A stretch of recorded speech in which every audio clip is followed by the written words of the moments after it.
Õhutõrjepataljoni tulejuhtimist Tagalapatarei ajateenijad eesotsas vanemveebel Keit Tarakanoviga võtsid Rootsi väliköögikomplektist pärit vana aurukatla, ühendasid selle mõned veemahutid ja voolikud ning suunasid tekkiva auru kilest leiliruumi.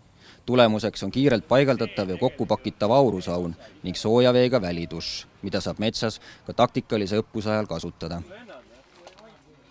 Te olete siia metsa püsti pannud ühe suhteliselt uskumatuna näiva asja. Ole hea, kirjelda, mis asi see on ja kuidas see valmis sai? Tegemist siis on vana väliköögi katlaga, mille siis kasutame hetkel sauna kütmiseks, nüüd samuti ka vee kütmiseks, et kogu pataljon saaks pestud ja hügieen tehtud. Mis on kogu selle protsessi juures sinu roll? Mis su ülesanne on? Põhiülesanne ongi siis mul vee soojendamine, katlaga tegelemine ning ka siis saunalistele saunamõnu pakkumine.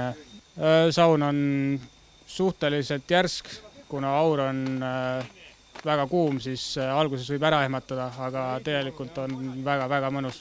Kuivõrd oluline on, et metsaelu saaks rikastada sedavõrd vahvate viguritega nagu improviseeritud saunad?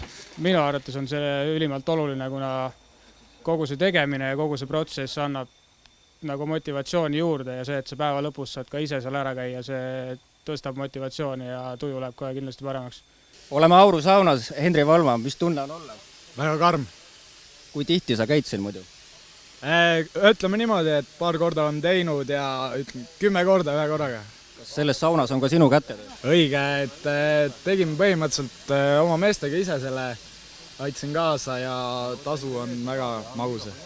Ja ütleme nüüd, kui teine mees seal katla juures seda kraani keerab, kui ruttu siin on nii kuum, et läheb näost punaseks? Ütleme 5 minutit ja siis saab tulla juba. Väga hea, hüva leili. No nii, tervitus. Ma ütleks niimoodi, et kui see on kevadtorm, siis ainult selles ma tahaksingi olla.